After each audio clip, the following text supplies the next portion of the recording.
welcome back to my channel. My name is Bianca. Today we're going to be working on this beautiful find that I found at Remainders in Pasadena.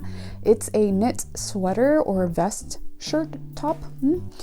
And I had thought about potentially frogging it to make another one of my frogs. I posted this as a short on YouTube, on a reel on Instagram, and a TikTok on TikTok, I don't know. And the majority of you said, finish it. So that's what I'm gonna do here. Like you see, it's pretty much done. It just needs all of these ends to be weaved in. I have my tools here, and I have a crochet hook right over here with my helper, because I might have to do some crochet. I have no idea. So while I'm doing this, I'm going to answer some of your questions that I received on YouTube, on my community posts, and on Instagram. I appreciate those that did ask some questions because I always get nervous of asking questions, like if you guys even want to know anything about me, because I don't know, like I feel like I'm pretty open, but you only see a side of me, so I don't know. Anyway, I got a few of them from Jessica J Create, who I'm gonna put her information over here. Please go follow her. I've just like binged the videos that she has. Love her channel, so go check her out. But she asked a few questions, so let's get started on those. Her first question was, what inspired you to start a YouTube channel? Honestly, people on Instagram. Back in 2018, I had started a small business called The Weaving Bee, where I crocheted all sorts of stuff, baby blankets, beanies, things like that. I loved it. I thought it was really fun. I did get some business, which was really cool. And I would get some people to say like, hey, you know, can you teach us? Can you teach me how to do, can you teach me how to Dougie? I'm just kidding. They were asking me if I could teach them like how to crochet, and I kept saying no because I didn't want to, and I was always really nervous about like putting myself out there like that, like on YouTube. I know that people can be really mean, and I just didn't want to get that side of, you know, the internet. So that was in 2018, right? And all that. Then the 2020 happened and the pandemic occurred, and Lauren from Copper Top Ink, she created the Copper Top Ink costume ball. And during those 31 days, I dressed up in a costume for every day, and I was making them. And some of my friends were saying like, hey, you should like really create a YouTube channel. So I decided like at the end of 2020, I think I brought it up to my husband and said, you know, I think I could start making YouTube videos. And he bought me like a tripod for Christmas, a ring light, like really supportive. So that's kind of how it started. Like just people were asking me to share how I made the things that I was making. And that's how this came to be. The next question is, how do you stay mentally strong when videos don't do well? Oof. Okay. So this one's really, that's a good question. At first, because my channel was just like crochet, I didn't really have any, honestly, I only had like, 2 videos back in 21, and it was crochet. There's so many videos out there for crochet. Like if people want to learn, there are so many resources for them to find that I felt like my stuff was just buried. I was kind of like, dang, you know, it is a lot of work. You put in all of this this time and effort in to actually sitting in front of the camera, and then you work on the back end to edit this video only for it to get a few views, right? Like let's say it gets like 3 views, or I don't know, like and I'm like 10 views, I don't know. It wasn't easy, like, and it's still not easy, right? Like, but I just think about it as like, someone's learning something from what I'm putting out there. When I switched over to doing things like costumes with super basic things like cardboard, and I had people send me pictures of what they were making using my videos, honestly, that's what keeps me motivated. Because even though they may not do well, it's impacting someone in a way, you know, like, cause it's, I don't know. I don't know if I'm just gonna be rambling here. It's hard sometimes though, but I'm not gonna lie, like it is hard. I don't get all of the views that I would hope or that I would think, especially on some that I'm like, dang, I think I did a pretty good job on this outfit or this costume, and it just like doesn't really get the love. But as long as I enjoyed it, it kind of helps me. Honestly, like people sending me their pictures of the things that they made with my videos, that keeps me going. And another thing, like I do my videos in English and in Spanish. This video, unfortunately, I'm not going to be able to make it in Spanish because when I start talking, I have the way I make my videos is I talk in English, and then I'm like, okay, what can I filter out of the English one? And then I say it in Spanish again. And then I go into the editing and I edit all the things that I didn't need to say in English.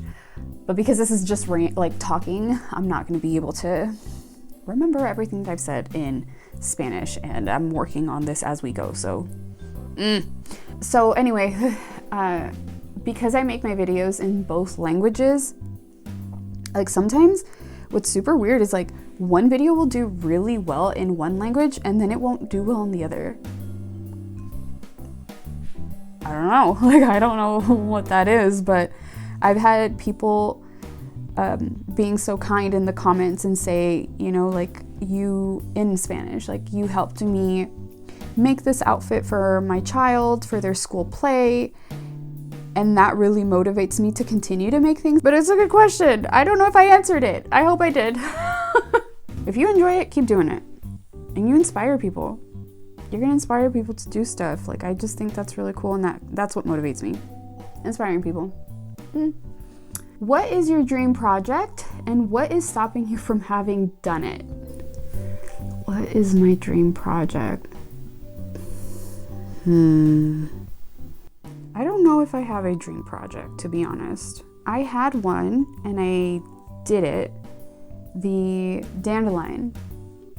The dandelion was one of my, ever since I saw it back in like 2000 something, when Pushing Daisies came out, I had thought that is the most beautiful costume. Like, how can I make it? And it was tough, but I'm glad that I was able to get it done. I really enjoyed it. I thought it was beautiful, and although the hat doesn't really exist anymore, because I was like, it wasn't the best, right? Like I made it into a dandelion, like it's in the other room. Yeah, I think that was my dream project.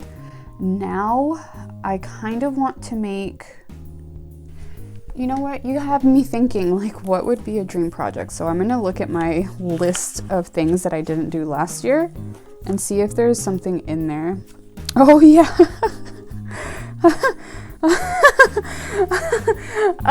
So I have a few of them in here. Like I would like to do a Mojo Jojo costume, like a cosplay. Pickle Jean. So if you know, or if you've watched any of my videos, I really enjoy Bob's Burgers. Jean is dressed as a pickle, and for some reason I just think it's super cute.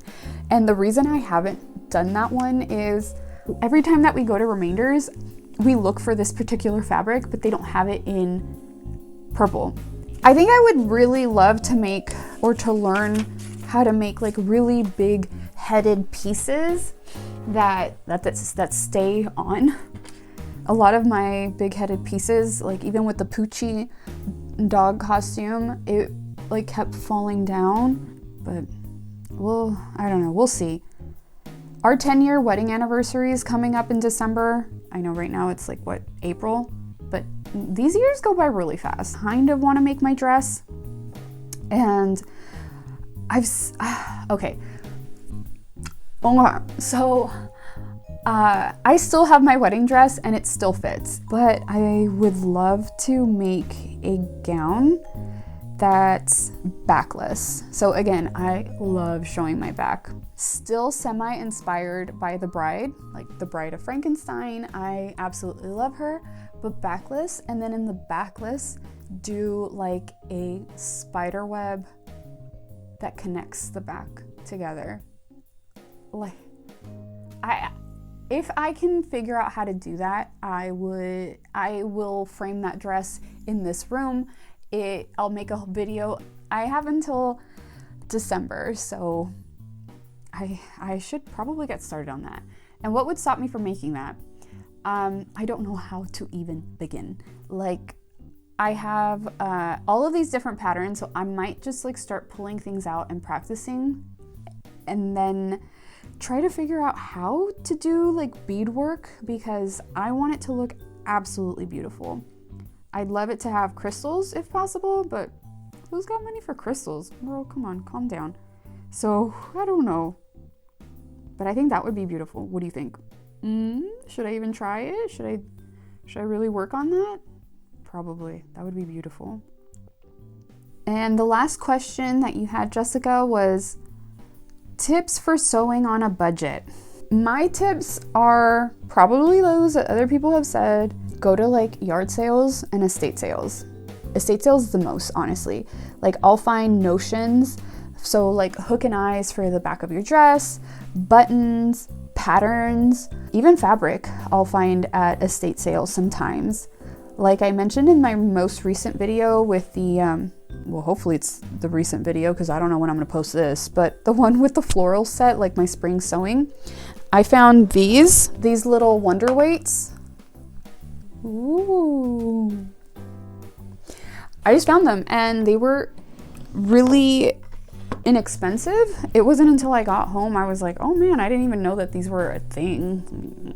That's what I recommend. I recommend just going to estate sales, offer up. If you follow me on Instagram, you would know about my story with how I got a bunch of buttons.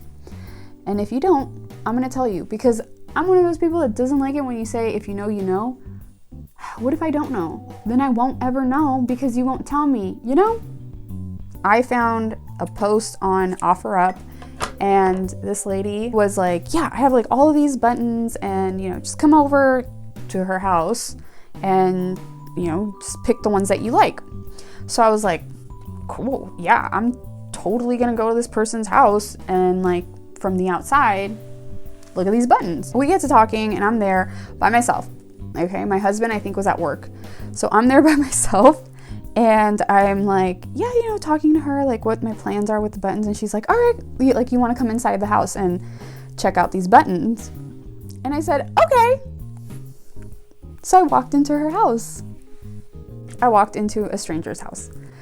Please don't ever do that. Like, obviously I am safe, thankfully. I had a good vibe. I didn't even think twice about it. Like I'm gonna go to her house, okay. So I went inside, I was playing with her dog, like we were talking about the buttons, and then at the end of the day she was like, yeah, you know, like you can take the, like whichever ones you want, and then she was just like, you know what, you could just take all of them for the amount that we had agreed on, which I can't remember what it was, but it was super, super cheap. Anyway, I got home and I told my husband and he was like, oh my God, I am never gonna let you go to an OfferUp sale anymore because I need to make sure that you're gonna be okay and you don't go into strangers' houses, which is fair. So don't go into strangers' houses, but definitely check out some sewing supplies on OfferUp. Another tool that I've used has been Facebook Marketplace. I don't really use Facebook. I honestly just have like, I don't know, like an account only to search on Marketplace. I've found like sewing notions, like trims and things like that there. And my absolute favorite, like I can't leave them out. Can't believe that wasn't my number one, but Remainders in Pasadena. So I live in California and I found this spot called Remainders. I actually found it through a lady that we were looking at estate sale, because I had gone to the estate sale because they had pictures of patterns, and I asked them if they had sold. The lady said yes, they actually did sell, but if you're looking for stuff like that, I really recommend going to this place called Remainders. It's in Pasadena, and people will just go and donate things like sewing supplies, fabric, yarn, obviously. Yeah, like go check it out. So right after that estate sale, we were like, thank you. Absolutely, let's go check it out. I am obsessed with the remainders of Pasadena. The majority of the things that I've made on this video are because I've been able to find affordable items there. If you could find something affordable like that, like a secondhand shop, something like that would be really cool. I would consider checking those out. But those are the tips that I have. Like, that's what's helped me do this. And to be fair, like I mentioned, my grandmother-in-law, she used to sew, so I was able to get a few of her patterns and fabric, so that helped out as well. But I don't think I've sewn with her fabric in a while. I think the last thing I did was the twins from The Shining. Thank you so much, Jessica, for your questions. Like, those were really fun. I hope I answered them. I hope I did.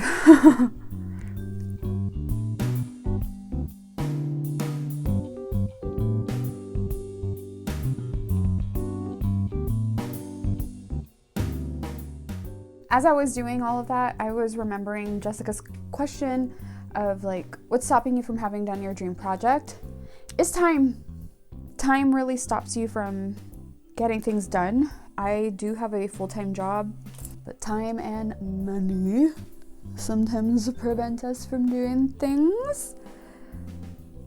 So I just want to throw that in there and be honest, because like, hello, who wouldn't love extra time to do creative things, right? Like, who wouldn't want that? I just wanted to bring that in there because like, I would love to make a career out of being creative. I love that. Right now I am sewing these seams. I weaved as many of the ends as I wanted to at the moment. Hopefully I do a good job. I don't knit. Like, I don't. So the color is gonna be crochet. I hope you guys are gonna enjoy that. All right, so the last question I have is from Dalia Cara Denise on Instagram. The question was, what's your favorite medium to work with and which is your least favorite? So that depends, right? Like, it depends on what we're talking about. For costuming, I apparently like working with cardboard, even though sometimes it's really hard to mold. It's easily accessible, and it's something that I can share with other people. I don't have to give you like, oh, you know, I went to this expensive spot to find this particular material. Like, no, this cardboard is accessible to a lot of people, and I think that's probably why it's my favorite. For sewing, my favorite one is cotton. That's just what I'm used to right now. I used satin, beautiful satin, like absolutely gorgeous, and I made this beautiful dress, this orange dress, using Mimi G pattern. I don't remember at the top of my head, so I'll put all of that information in the video. That one was really difficult because I'm not the best at sewing. I feel like I could have done a better job for the type of fabric that it is. Oh, another thing, anything that makes a mess.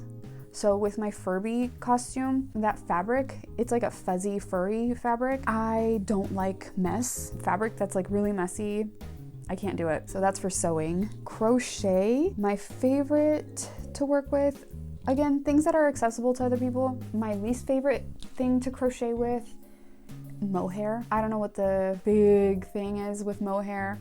It's another fuzzy, it's just fuzzy. It's fuzzy yarn. It's not my favorite. It's messy and it feels uncomfortable on my fingers. I don't like using it. So mohair would be my least fabric.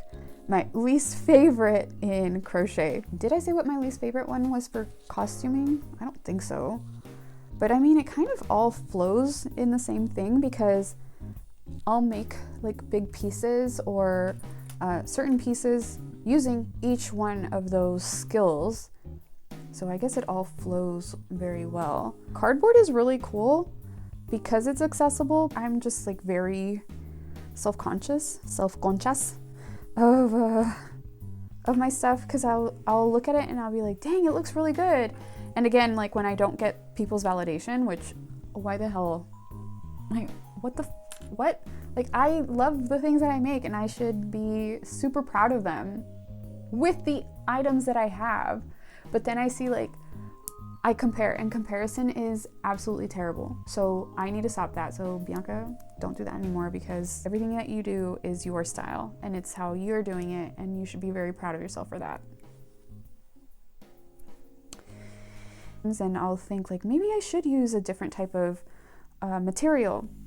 But then when I do that, I think, well, it's not as easily accessible as cardboard is. Like, I want it to be something that you can create, or that I can create with, that you can find everywhere. I don't know. Ooh, I also love paper mache. You telling me that the grocery store is giving me free paper and material? Come on. You know what's funny is that I told Josh, I was like, you know, I would love to get sponsored one time. Like, I'd love to, you know, well, that'd be pretty cool if I could get paid for a sponsorship or something. And he was like, yeah, that would be really cool. And in that time I was just doing like paper mache and cardboard stuff. And he was like, you know, but like the majority of the things that you get are free. Like, are we gonna get a sponsorship from like Albertsons? I was like, hell yeah, let's get some free groceries. Oh my God. Oh man, that's funny though. I was like, maybe like a glue gun, or I don't know. How do people get sponsorships? And then like, I am Latina, and I know that people of color don't get paid as well for content creation, I've heard. And you know, God, it's a whole thing. I don't know. We're getting in a whole other conversation when your question was your favorite and your least favorite material to work with. What about you? Like, what do you all like to work with? What don't you like working with? What would you like to see more of from me? You know, give me ideas. It is April right now, and we are 6 months away from October, which is usually where I try to like have the videos that could help out with costumes.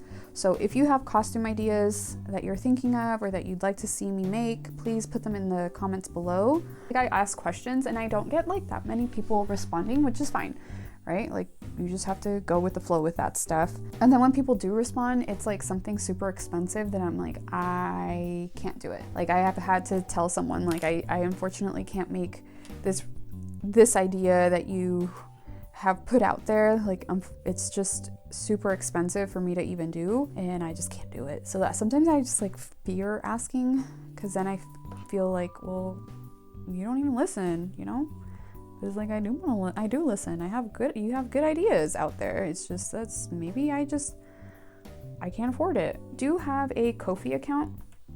I don't advertise it as much anymore because I didn't feel comfortable doing it. Like, let's just be honest. Like, I want a lot of my things to be free, and it is free. Like, I haven't charged anybody for anything. If you feel so inclined and you would like to provide a tip for the stuff that I do, I have the links in all of my videos in the description. You can always just comment. Like, I love reading comments. I try to respond to everyone. Maybe I'll get a little snacky snack. I'm a little hungry. Maybe a little time lapse in here. Whoa.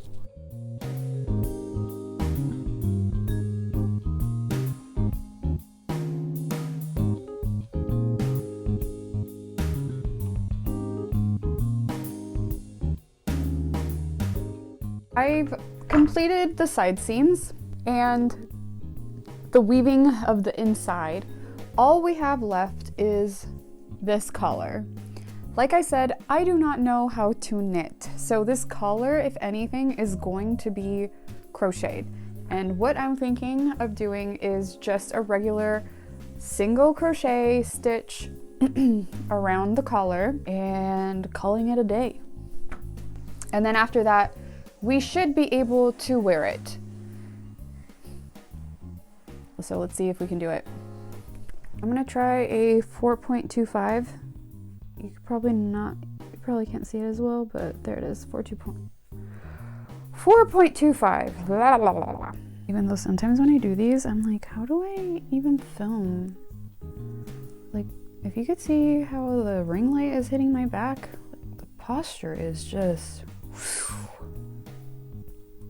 not the best. And my nails are not cutesy wootsy like they usually are when I do crochet, but you know what? Don't judge me, okay? Teddy? Teddy? Hello, governor. I realized that if I do it on the V's of the previous stitch, like it looks a little good, like a little bit better. Wait, but then what V am I in? There's 2 here.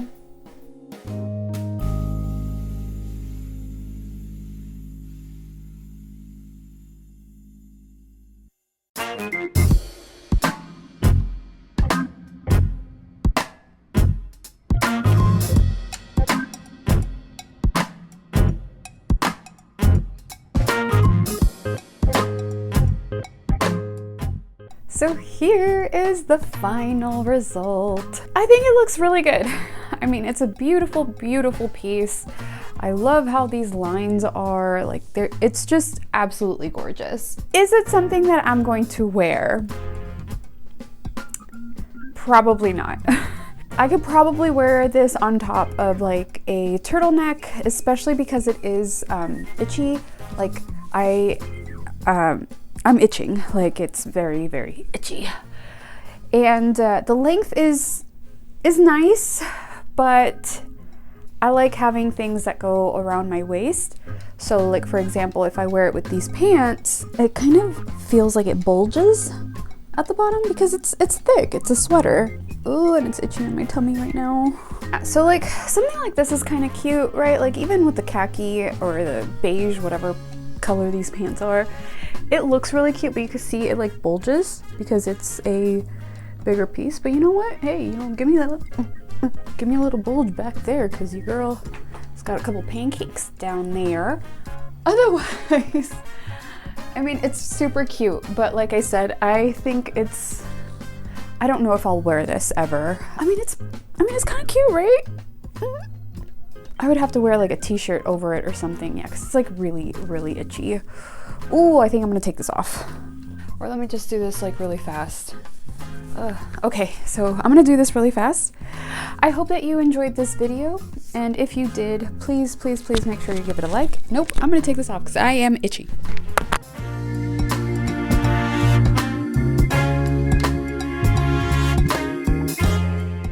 All right, this feels so much better. Like this feels so much better. Wow, I didn't think it was gonna be that itchy just by feeling the fabric from outside. I think the single crocheted collar looks nice. I noticed that they had a few stitches out here. So like 3 to 4 rows, 1, 2, 3, 4 rows over here to make this thicker. I could probably do the same thing up here, but like I mentioned, I'm not gonna wear this. If you want it, let me know. I can probably send this to you, but as far as me wearing this, I don't think that's happening because it's very, very itchy. It got me all red here on the chest. Thanks again, Jessica J Creates and Dahlia, for your questions. I really appreciate it. I hope that I answered your questions. I didn't prepare for them, so probably should have prepared. But I hope I answered your questions. And if you have any more questions, please put them down below. Leave a comment, put a like, and subscribe. I'd love to have you here. If you would like to provide me a tip, I do have a Ko-fi account, and I'll put that information down there in the description as well. I hope you had fun watching me complete this UFO that I found at Remainders, Pasadena. Thanks so much for watching, and I'll see you all next time.